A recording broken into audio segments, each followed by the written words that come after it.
अस्सलाम वालेकुम व्यूअर्स, मैं हूं समीना पाशा। उम्मीद है आप लोग खैरियत से होंगे। व्यूअर्स, कुछ हम खबरें अपडेट्स लेकर इस व्लॉग में आपके सामने हाजिर है जनाब। खबरें बड़ी इंपॉर्टेंट हैं क्योंकि आज का दिन बड़ा इंपॉर्टेंट है। एक तो आज बुशरा बीबी की रिहाई के कभी इम्कानात मौजूद हैं, लेकिन गुज़श्ता रोज़ ये रिहाई क्यों मुमकिन ना हो पाई और अब इस रिहाई को लेकर के किस तरह नई कहानी बुनी जा रही है, इसके ऊपर तफसीली बात करते हैं। इसके बाद आज एक और अहम दिन, क्योंकि काजी फ़ायज़ ईसा साहब का एक बहुत ही तारीख का जो दौर है वो इख्तिताम पजीर हो रहा है और अब ये इख्तिताम कैसा होने जा रहा है, अगले जो चीफ़ जस्टिस हैं उनका क्या अज़ाइम नज़र आ रहे हैं, उसके ऊपर भी बात करते हैं। और फिर मंसूर अली शाह साहब ने क्या एक अहम कदम उठाया, ये भी आपके साथ शेयर करते हैं। इसके साथ साथ पीटीआई का जो एहतजाज प्लान है वो किस तरफ जा रहा है और अंदरूनी लड़ाइयाँ क्यों इस कदर खौफनाक हुई हैं, इसके ऊपर भी बात करेंगे। आपसे रिक्वेस्ट है कि चैनल को सब्सक्राइब कर लें अगर अभी तक सब्सक्राइब नहीं किया। तो सबसे पहले जी आज ज़रा बुशरा बीबी साहिबा की बात करेंगे। सबसे पहले बुशरा बीबी साहिबा इमरान खान साहब की अहलिया, जिनके बारे में पिछले व्लॉग में आपको तफसील से मैंने बताया था कि किस तरह से उन्होंने मुख्तलिफ परेशानियाँ काटी, अजियतें सही और अब फाइनली उनकी ऐसा लग रहा है कि दाद रसी का या रिहाई का वक्त आ चुका है। बुशरा बीबी साहिबा को जस्टिस मियां गुल हसन औरंगज़ेब साहब ने तोशाखाना 2 केस में कल के रोज़ ज़मानत ले ली थी उनकी और उनको रिहा करने का हुक्म दिया था, जिसके बाद पाकिस्तान तहरीक इंसाफ के दीगर जो लोग थे फौरी तौर पर एक्टिव हो गए और बुशरा बीबी साहिबा के जो वकला थे वो फौरी तौर पर पहुंचे ताकि चल के ज़मानती जमा कराए जा सकें और फिर रोबकार हासिल की जाए और उनकी रिहाई कल ही किसी भी तरह मुमकिन बनाई जा सके। तो काफ़ी उन्होंने यहाँ पर मुतहरिक किरदार अदा किया, लेकिन बज़ाहिर लग रहा था कि जैसे कहीं ना कहीं कोई रुकावट डाली जा सकती है और ऐन ऐसा ही हुआ।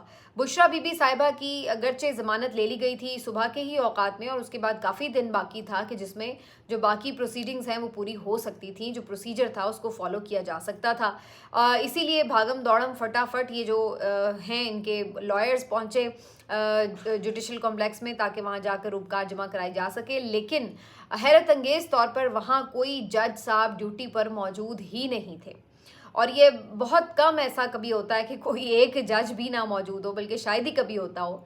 लेकिन आज सूरत हाल ये थी कि पूरे का पूरा कॉम्प्लेक्स ही यहाँ पे खाली हुआ पड़ा था और कोई जज भी ऐसा मौजूद नहीं था जो मचल के लेकर रोबकार जारी कर सकता। एक जज, दूसरा जज, तीसरा जज, हर जगह पे उन्होंने कोशिश की, लेकिन उनके रोबकार जारी करने के लिए कोई जज साहब वहाँ पर मौजूद नहीं थे। वो शाम तक इंतज़ार करते रहे और फिर अदालती वक्त ही ख़त्म हो गया और फिर उसके बाद जाहिर है कि ये मामला अगले दिन तक पेंडिंग हो गया।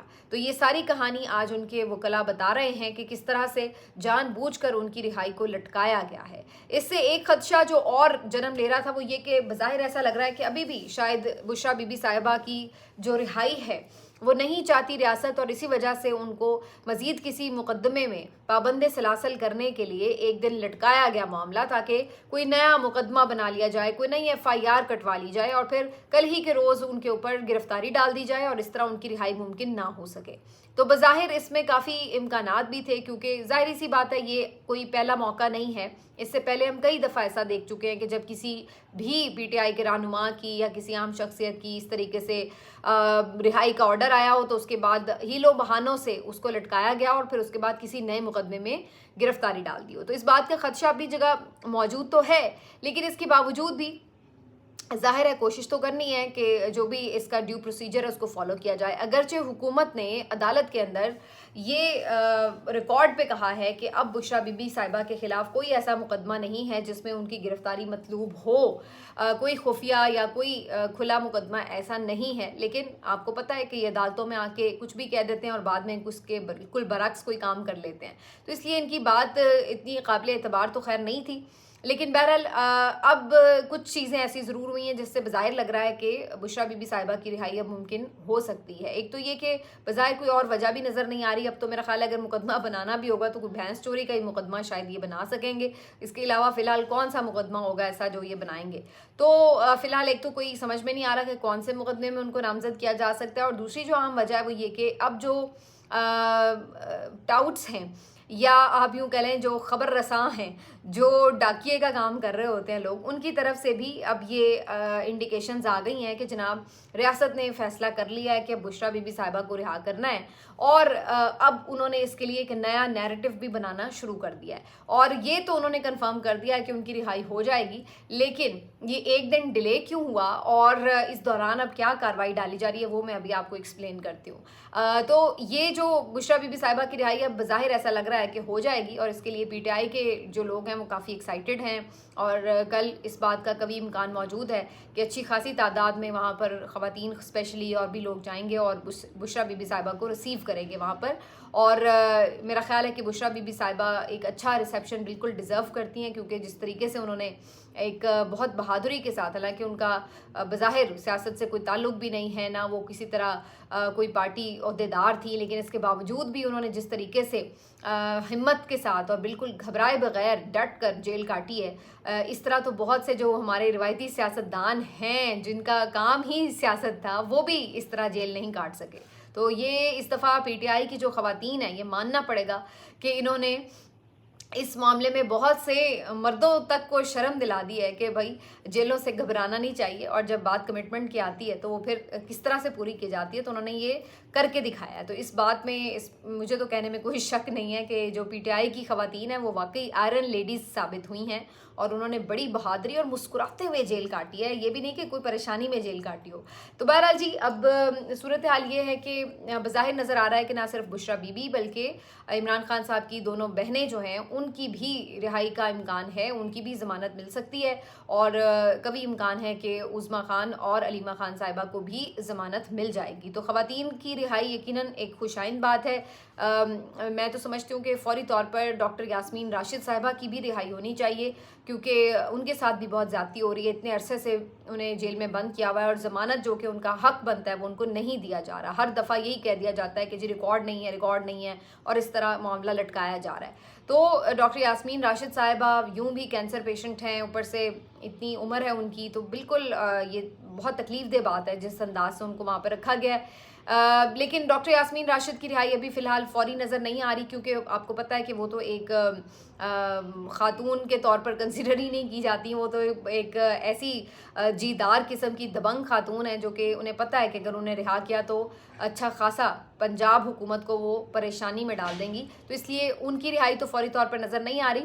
लेकिन बहरहाल जो घरेलू ख़वातीन है, इमरान खान साहब की फैमिली की ख़वातीन है, बज़ाहिर ऐसा लग रहा है कि उनकी रिहाई जो है अब होने जा रही है। तो बुशरा बीबी साहिबा को जी रिहा कर दिया जाएगा आज के रोज़, और उम्मीद है कि उनको किसी नए मुकदमे में गिरफ्तार नहीं किया जाएगा। अगरचे पीटीआई अभी भी इस बारे में ये खदशात रखती है कि शायद कोई ऐसी कार्रवाई डालें, लेकिन अब आ जाते हैं कि ये फिर एक दिन रिहाई डिले क्यों हुई। जो मुझे नज़र आ रहा है बज़ाहिर कि ऐसा लग रहा है कि एकदम यूँ अगर रिहाई आज ही हो जाती तो उससे ये तासुर जाता कि भाई बड़ा उन्होंने तो यानी पूरा उनको क्रेडिट मिल जाता और लगता कि जी उन्होंने बड़ी ज़बरदस्त जेल काटी और अब वो मेरिट पर रिहा हो रही हैं। लेकिन जानबूझकर उनकी इस रिहाई को और उनकी इस पूरी इस्तकामत को दागदार करने के लिए ऐसा लगा कि एक बयानिया पहले बनाया जाए और बाद में उनको रिहा किया जाए, और वो बयानिया हो इस तरह का कि जिससे ये साबित किया जा सके कि बुशरा बीबी साहिबा जो हैं उन्होंने कोई अंडरस्टैंडिंग के तहत रिहाई हासिल कर ली है, और बेसिकली अब वो थक चुकी थी, टूट चुकी थी, और बस अब उन्होंने कोई इस्टेब्लिशमेंट के साथ डील कर ली, हुकूमत के साथ कोई मामला तय कर लिए हैं, इसलिए वो रिहा होने जा रही हैं। तो इस किस्म की जो चीज़ें हैं उनको उनकी रिहाई को दागदार करने के लिए इस तरह की डील्स की बातें एक्सपेक्टेड थी। मैंने ये कल ही जो पिछला व्लॉग था उसमें भी ये बात कर दी थी, मैंने ट्वीट भी कर दिया था पहले से ही जैसे उनकी रिहाई की खबर आई कि ये इस तरह से होगा। ये कोई ऐसी बात नहीं है कि बड़ी को मुझे किसी ने आके खबर दे दी थी कि अब ये बयानिया बनने जा रहा है। ये हम कंटिन्यूसली देखते हैं, जो शख्स भी जेल से बाहर आने में बहरहाल कामयाब हो जाता है उसके साथ ये टैग कर दिया जाता है कि ये तो भाई डील ही करके आया है। यानी जो अगर तो आप जेल में रहें तो फिर तो ठीक है, फिर तो आपको ये फतवा मिला रहेगा कि आप वफादार हैं। लेकिन अगर आप मेरिट पे भी किसी जज साहब के दिल में कोई रहम आ गया है और किसी ने कर ही दिया है आपको रिहा, तो कोई जेन्युइनली भी बाहर आ जाए तो हर किसी को पीटीआई के जो अपने भी सोशल मीडिया के लोग हैं और फिर जो हुकूमती लोग भी हैं वो भी उठ के शुरू हो जाते हैं कि ये जी किसी डील के तहत ही रिहाई हुई है। अब आप लगा लें, मैं आपको कितने नाम बता सकती हूँ कि अली मोहम्मद खान साहब की रिहाई हो, उसके बाद आप देख लें इवन सनम जावेद जिन्होंने इतनी देर जेल काट ली, 15 मरतबा गिरफ्तार हुई, तब भी जब वो रिहा हुई तो लोगों ने कहा जी ये तो अब डील हो गई। तो भाई जिसने 1.5 साल डील नहीं की, उसको आखिर में जब बिल्कुल ही बेबस हो रही थी पुलिस और अब कोई मुकदमात भी बाकी नहीं थे, तो वहां पर क्या किसी ने डील करनी थी? वहां क्या जरूरत रह जाती है डील करने की? अगर डील ही करनी होती तो 1.5 साल क्यों गुजारते भाई? पहले ही गुजार लेते, डील कर लेते। पहले इतने बड़े बड़े तुर्रम खां आके प्रेस कॉन्फ्रेंस कर रहे थे, तो वो उन्होंने तो कभी कोई ना वजारत ली थी ना कुछ, वो भी आके खवातीन थी, आके कर लेती प्रेस कॉन्फ्रेंस के जी हम जा रहे हैं, खुदा हाफिज। तो इस तरह करना किसी की कुर्बानी को फरामोश करने के मेरा ख्याल है मुतरादिफ है, ये नहीं होना चाहिए। उनके ऊपर भी इसी किस्म के इल्ज़ामात लगे। उसके बाद इवन डॉक्टर शहबाज गिल जिन्होंने तशद्दुद वगैरह भी बर्दाश्त किया था, जिन्होंने जेल भी काटी, सबसे पहले तो उनके साथ ये सारा मामला शुरू हुआ था जुल्म वाला, उनके ऊपर भी ये इल्ज़ाम लग गया था कि जी वो भी इस्टेब्लिशमेंट को प्यारे हो गए हैं, पता नहीं उन्होंने भी कोई डील कर ली है, इसी वजह से वो बाहर आए, वरना तो वो बाहर ही नहीं आ सकते थे। तो ये एक बड़ा अनफॉर्चुनेट सा रवैया है, और ये खुद पीटीआई के भी बहुत से अंदर लोग भी जो हैं वो भी इस किस्म की हरकत करते हैं। मेरा ख्याल है ये कोई मुनासिब बात नहीं है कि आप जो लोग जेलें काट के आ रहे हैं उनकी कुर्बानियों को इस तरह से लेट डाउन करें। और उसके बाद भी आप देख लें, बहुत सारी मजीद भी मैं मिसालें दे सकती हूँ। इवन चौधरी परवेज़ इलाही साहब वापस आए हैं बाहर, वो भी बेचारा इतना बीमार भी बंदा हुआ, उसको चोटें भी लगी, वो फिर भी बेचारा जेल में पड़ा रहा, जिस तरीके से भी उसने टाइम दिया। जब वो बाहर आए तो उनके ऊपर भी यही बात शुरू हो गई, और अब ये क्वेश्चन उठाया जाता है कि जी वो उस तरह एक्टिव नहीं है। तो भाई ठीक है, अगर उन्होंने आके खामोशी से अपने सेहत को फोकस किया है और एक आध कभी स्टेटमेंट बेचारे वैसे दे भी देते, तो वो कौन से इतने कोई तवाना इंसान है, बड़े नौजवान हैं कि उन्होंने बड़ा एहतजाज कोई लीड करना था। मेंबर वो है नहीं असेंबली के, और बाकी कोर कमेटी या सियासी कमेटी को चाहिए कि उनसे मुशावरत करे, क्यों नहीं करते वो लोग। तो बहरहाल जो भी कहानी है, किस्सा मुख्तसर ये कि जो भी बंदा बाहर आता है तो उसको इस तरह से टैग किया जाता है। और अब बुशरा बीबी साहिबा के लिए भी ये काम शुरू हो गया। आज मुख्तलिफ जो इनके इस्टेब्लिशमेंट के करीबी सहाफ़ी हैं वो आके ये बताना शुरू हो गए कि जी उन्होंने डील कर ली। भाई जिस औरत ने अपनी बदतरीन किरदार कुशी बर्दाश्त कर ली, जिस औरत ने खुद जेल जाके गिरफ्तारी दे दी, उसको अडयाला में भी रखा गया, और उसके बाद जब बरीगाला में भी रखा गया तो उसने कहा मुझे वापस अडयाला ही भिजवा दें। उसने कोई अपने लिए रियायत लेनी पसंद नहीं की, और बरीगाला से जब वापस अडयाला गए हैं तो उसके बाद जितने टाइट हालात में रखा गया वो सब भी उसने बर्दाश्त कर लिया। तो उसके बाद अब उसको डील करने की क्या ज़रूरत थी? डील तो आप तब करते हैं कि भाई ये सब फेस ना करना पड़े, ठीक है ना। डील का मकसद क्या होता है कि भाई सख्तियां बर्दाश्त ना करनी पड़े। थोड़ी बहुत सख्ती आती है, आप घबरा जाते हैं और आप कहते हैं चलो भाई डील कर लो ताकि इससे मजीद ज़्यादा सख्ती बर्दाश्त ना करनी पड़े। लेकिन जब आपने ऑलरेडी वर्स्ट किस्म की सख्तियां बर्दाश्त कर ली हैं, मतलब औरत के लिए जाहिर है कि सबसे ज़्यादा तो ये तकलीफ दे बात है कि उसकी इतनी बदतरीन और गलीज़ किस्म की किरदार कुशी की जाए। तो जब उस औरत ने वो भी बर्दाश्त कर ली तो उसके बाद बाकी क्या रह जाता है? किस मकसद के लिए अब वो डील करे, किस चीज़ के लिए, क्या हासिल करेगी वो डील करके? तो ये बकवास तरीन बात है, और इसको जानबूझ के किया जा रहा है ताकि उनकी जो कुर्बानी है उसको फरामोश किया जा सके, और दूसरा ये कि ये तासुर दिया जा सके कि बस जी रियासत ने बड़ी दरिया दिली दिखा दी, वरना इनकी तो ऐसी की तैसी, और उनका जो एक अपर हैंड है, वो डोमिनेंस है, उसका ज़रा टैक्का बरकरार रखा जाए। तो इसलिए इस किस्म की जो हैं ये बातें की जाती हैं। बहरहाल जो भी है, असल बात यह है कि आप उनको तोड़ नहीं सके, और मेरिट पर उनकी रिहाई हुई है। इसमें बिल्कुल फाइनली अदलिया ने भी अगर कोई स्टैंड लिया है या कोई आज़ादी से फ़ैसला दिया है तो उसको भी सराहना चाहिए। बाकी अब देखते हैं कि उनकी रिहाई होती है तो उसके बाद क्या सूरत हाल होती है। बहुत से लोग तो ये भी क्यास राइयाँ शुरू कर चुके हैं कि जी अब वो आएंगी, वो आके पार्टी को लीड करेंगी, और उसके बाद पार्टी के 2 ग्रुप बन जाएंगे, और फिर वही इनको पुरानी जो सास बहू वाले झगड़े हैं ना वो पसंद आ जाते हैं कि जी अब अलीमा खान का एक ग्रुप बन जाएगा पार्टी में, दूसरा ग्रुप बन जाएगा बुशरा बीबी का, और बस जी पीटीआई फिर एक दफ़ा टूट जाएगी। मतलब पिछले कोई 2.5 वर्षों में मेरा ख्याल है 50 दफ़ा ये पीटीआई को तोड़ चुके हैं, लेकिन पीटीआई फिर अपनी जगह खड़ी होती है, क्योंकि पीटीआई इमरान खान के साथ जुड़ी हुई है, वो बाकी किसी शख्सियात के साथ जुड़ी ही नहीं हुई। ये बात समझ नहीं आ रही इनको। पहले भी ये बातें की गई थी कि जी बुशरा बीबी साहिबा लीड कर रही हैं या अलीमा। ना अलीमा खान को इमरान खान ने कोई ओहदा दिया, ना बुशरा बीबी को वो कोई ओहदा दे चुके हैं, ना देने जा रहे हैं, ना देंगे। तो इसलिए कोई ये कहे कि जी वो पहले भी घरेलू खातून थी और उन्होंने अब भी जाके एक गोशा नशीनी ज़रूर इख्तियार करनी है। लेकिन ये लोग इस किस्म के नैरेटिव्स बनाते रहते हैं, वो आप इनकी सुनते जाएं और साइड से दूसरी तरफ से कान से निकालते जाएं। और अब हद ये है कि कुछ जो इनकी सोशल मीडिया के लोग हैं, कुछ तो दानिस्ता और कुछ गैर दानिस्ता तौर पर भी इतनी ज़्यादा डिवीज़न और फ्रस्ट्रेशन का शिकार हो रहे हैं।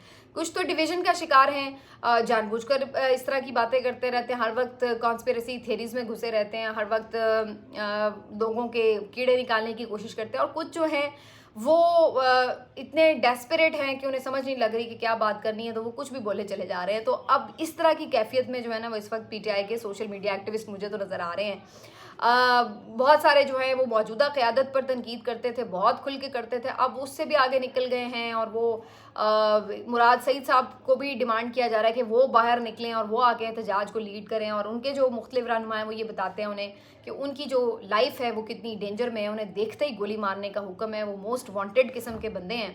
और इमरान खान के बाद पीटीआई के लिए नंबर 2 उन्हें कंसिडर किया जाता है। तो उनके हवाले से तो बहुत ज़्यादा खदशात है। और इमरान खान साहब की सख्त तरीन हिदायत थी कि वो बिल्कुल भी मंजर पर नहीं आएंगे, चाहे कुछ भी हो जाए, जो मर्जी भी हालात हो। तो वो इस बात के पाबंद हैं और इस वजह से वो अभी तक सामने नहीं आ रहे। और इस मामले पर शहजाद अकबर साहब हों, शहबाज गिल साहब हों, इमरान रियाज हों, बहुत सारे दीगर लोग ये बहुत ज़्यादा क्लैरिटी से बता चुके हैं कि उनकी जो लाइफ है वो कितनी रिस्क पर है। और इसलिए उनके हवाले से इमरान खान साहब के सख्त तरीन ये अहकामात हैं कि वो बिल्कुल सामने नहीं आएंगे। लेकिन इस वक्त जो सोशल मीडिया के लोग हैं, न जाने ये इतने ज़्यादा आप यूं कह लें कि नाउमीद हो चुके हैं कि अब ये बस कहते हैं वो भी आ जाएं सामने ताकि कुछ तो हो, कुछ तो हो। या तो एक वजह ये है, या फिर दूसरी वजह ये है कि ये गैर दानिस्ता तौर पर हर चीज़ को जो है वो अपने तौर पर डिसाइड करना चाहते हैं, तो इसलिए इस तरह की बात करते हैं। वजह कुछ भी हो, लेकिन बहरहाल मुराद सईद साहब से ये ज़रूर किया जा रहा है। आज सलमान अकरम राजा साहब ने बहरहाल अच्छी गुफ्तगू की है हाई कोर्ट के बाहर। उन्होंने कहा कि हम सोशल मीडिया के प्रेशर में आके फ़ैसले तो बहरहाल नहीं करेंगे। और उन्होंने कहा कि हम प्लान करेंगे प्रॉपर एहतजाज को, ये नहीं कि एवं ही बस मुंह उठा के कॉल दे दी और जो बेचारे फिर थोड़े बहुत लोग आएँ उनको मारे पड़े, वो गिरफ्तार हों, और हम जज्बाती हो के लोगों को पहले बुला रहे हैं और बाद में हमारे पास कोई प्लान ना हो। तो ये उनका बड़ा अच्छा मामला है, जो उनकी मुझे हिकमत अमली नज़र आ रही है कि वो समझते हैं कि पहले एक प्रॉपर प्लान किया जाए एहतजाज का, और उसमें भी कोई बहुत ज़्यादा टाइम ना लगाया जाए, लेकिन उसके बाद जो है फिर लोगों को कॉल दी जाए। क्योंकि अगर प्लानिंग के बगैर आप कॉल देते हैं तो फिर वही सूरत हाल बनती है जो इससे पहले बन चुकी है। और अब एक दफ़ा आप ये फेस कर चुके हैं तो उसका मतलब ये नहीं कि आप हर दफ़ा ये फेस करते रहें। तो मेरा ख्याल है कि वो एक वाइज इस चीज़ को लेकर चल रहे हैं, थोड़ा सा सब्र का दामन पकड़ना चाहिए। वैसे भी काजी फ़ाइज़ ईसा साहब अब जा रहे हैं, इनकी रुखसती के बाद उम्मीद है कि कुछ ना कुछ चीज़ों में 19-20 बेहतरी ज़रूर आएगी, फ़र्क ज़रूर आएगा। मुझे इस पे मैं कल एक तफसीली बात करूँगी उनके जाने के हवाले से। लेकिन मेरे नज़दीक जो भी कितना भी कोई बुरा क्यों ना हो, कम से कम वो काजी फ़ाइज़ ईसा तो नहीं होगा। तो पहले इस बात की खुशी मना लीजिए कि वो जा रहे हैं, उसके बाद अगला अच्छा है या बुरा है, उसका फ़ायदा जो है या नुकसान जो है वो बाद में डिस्कस होगा। उससे पहले परफॉर्म तो करने दें। क्योंकि अब जो खबरें आ रही हैं उसके मुताबिक जस्टिस याया अफरीदी साहब बिल्कुल, मंसूर अली शाह साहब वगैरह, ये लोग बिल्कुल कंफर्टेबल हैं, इनको कोई परेशानी नहीं है, सब अपना अपना काम भी करेंगे, एक दूसरे के साथ ताउन भी करेंगे। और मुझे बिल्कुल इस बात में कोई शक नज़र नहीं आ रहा कि जस्टिस याया अफरीदी हर मामले में जस्टिस मंसूर अली शाह साहब की मुशावरत से ही चलेंगे। वो वैसे भी दोस्त हैं, वैसे भी वो इकट्ठे काम कर चुके हैं, और जिस तरह के गैर मामूली हालात में ये सब कुछ हुआ है, ये सारी चीज़ें उनको पता हैं। तो मेरा ख्याल है कि वो इस मामले पर बाकायदा मंसूर अली शाह साहब की मुशावरत से ही फैसले करेंगे। मंसूर अली शाह साहब ने अलबत्ता एक अच्छा मज़ेदार काम किया है कि उन्होंने उम्रा करने का फ़ैसला किया है, और वो कल उम्रे पे रवाना हो जाएंगे अपनी फैमिली के साथ। और इससे उन्हें एक फ़ायदा ये होगा कि चीफ जस्टिस काजी फ़ाइज़ ईसा साहब का जो अलविदाई रेफरेंस है उसमें उन्हें शिरकत नहीं करनी पड़ेगी। तो ये भी एक अच्छा वो पैगाम दे के जाएंगे कि भाई हम आपको इस काबिल भी नहीं समझते कि आपके अलविदाई रेफरेंस में शिरकत करें। ज़ाहिर है कहीं ना कहीं उनके दिल में इस बात का रंज तो होगा कि काजी फ़ाइज़ ईसा साहब ने उनके साथ क्या किया है। और दूसरी तरफ जो अगले नए चीफ जस्टिस हैं उनकी हल्फ बर्दारी भी खैर वो मिस कर देंगे, जो कि 26 अक्टूबर को होने जा रही है सुबह 10:30 बजे। जस्टिस याया अफरीदी काफ़ी अब लग रहा है कि मेंटली तैयार हैं और अपने आप को स्ट्रॉन्ग भी कर रहे हैं मज़ीद। और उन्होंने आज जो स्टाफ है उसको बुलाकर ब्रीफिंग्स भी ली हैं मुख्तलिफ मुकदमात के भी हवाले से, ओवरऑल जो यानी जो भी इंतज़ामी उमूर हैं उनके हवाले से ब्रीफिंग्स भी ली हैं और मुबारकबादें भी वसूल की हैं मुख्तलिफ जजेस से। तो आज वो काफ़ी एक तरह से समझ लें कि चार्ज संभालते हुए नज़र आ रहे थे। उन्होंने जिसको कहते हैं ना वो पैड्स पहन लिए हैं और ग्लव्स पहन लिए हैं, तो अब वो इनिंग्स के लिए तैयारी कर चुके हैं। तो अफरीदी साहब जी आ रहे हैं, अब क्रीज पर देखते हैं कि छक्के मारेंगे या फिर वो ज़ीरो पे आउट होंगे। लेकिन अभी इसका कुछ कहना कबल वक्त है। लेकिन बज़ाहिर ये लग रहा है जितने कंफर्टेबल नज़र आ रहे हैं ना जजेस के, ऐसा लग रहा है कि उनके जहन में कुछ प्लान है ज़रूर और उस प्लान को वो सही तौर पर एग्जीक्यूट करना चाहते हैं और वो जज्बात के बगैर उसको एग्जीक्यूट करना चाहते हैं। वो जज्बाती तौर पर कोई ऐसा रद्दमल नहीं देना चाहते जिससे उनके लिए मज़ीद कोई मुश्किलात खड़ी हों, बल्कि वो बहुत ही वाइजली आइन और क़ानून के दायरों में रहकर ही अपने लिए, अपने इदारे के लिए कुछ ना कुछ बेहतर करने की कोशिश करने की प्लानिंग करते नज़र आ रहे हैं। आप इस बात को समझ लीजिए और आगे आने वाले दिनों को इसके साथ ही इसके तनाजुर में देखते जाइएगा। बाकी आगे जो चीज़ें हैं उसमें हमें अंदाज़ा होता चला जाएगा। आखिर में एक छोटा सा ट्रिब्यूट अरशद शरीफ साहब के लिए, जो कि यकीनी तौर पर पाकिस्तान की सहाफ़त का एक दरख्शां नाम है। मैंने आज इस बारे में ट्वीट भी किया। 2 साल हो गए आज उनको दुनिया से गए, उनको जिस तरह से शहीद किया गया दियारे गैर में। एक तकलीफ़ दे वाक़या है ये और शदीद तकलीफ़ दे वाक़या है ये। एक ऐसा वाक़या था जिसको पूरी कौम जो थी वो इस पे सोगवार थी और मैंने लिटरली लोगों को रोते देखा है अरशद शरीफ के लिए। ऐसे लोग जिनका उनसे कोई ताल्लुक़ वास्ता नहीं था, लेकिन जिस अंदाज से उनको शहीद किया गया उसने सबकी आंखें नम की और पाकिस्तानी कौम कई दिन इस सदमे से दो चार रही। और आज भी जब भी अरशद शरीफ की कोई तस्वीर, कोई उनका क्लिप पुराना, कोई उनका कोट, कोई उनका मैसेज सामने आ जाता है तो यकीनी तौर पर हर आंख अश्कबार हो जाती है। आज उनके तमाम दोस्त, उनके कॉलीग्स, उनके फैमिली मेम्बर्स उनको याद कर रहे हैं और साथ साथ इंसाफ की उम्मीद लिए बैठे हैं। ये डिमांड कर रहे हैं कि आखिर क्या वजह है कि अरशद शरीफ का जो केस है वो दोबारा कभी समाअत के लिए फ़िक्स ही नहीं हो सका और आज तक कातिल आज़ाद फिर रहे हैं, किसी को ज़िम्मेदार नहीं ठहराया गया। और क्यों हमारा निज़ाम इंसाफ इतना कमज़ोर है कि किसी एक नाहक शहीद को भी इंसाफ के कटहरों में नहीं बुला सकता। इतनी बड़ी बड़ी शख्सियात ने आके, मौजूदा आर्मी चीफ ने जाके शहीद की वालदा को ये दिलासा दिया कि इंसाफ होगा, लेकिन इंसाफ नहीं हुआ। पिछले जो चीफ जस्टिस थे उमर अता बंदयाल साहब, उन्होंने वादा किया लेकिन इंसाफ नहीं हुआ। और इन चीफ जस्टिस ने तो माशाल्लाह अपने टेन्योर में जुर्रत ही नहीं की, हिम्मत ही नहीं की कि ये केस किसी वक्त लगा लें। तो इन्होंने क्या किसी को इंसाफ देना था? ये तो आए ही ना इंसाफियाँ करने थे, ये तो आए ही बदनीयती के साथ थे, ये तो आए ही इंसाफ का कत्ल करने थे। तो इनसे क्या उम्मीद रखी जा सकती थी?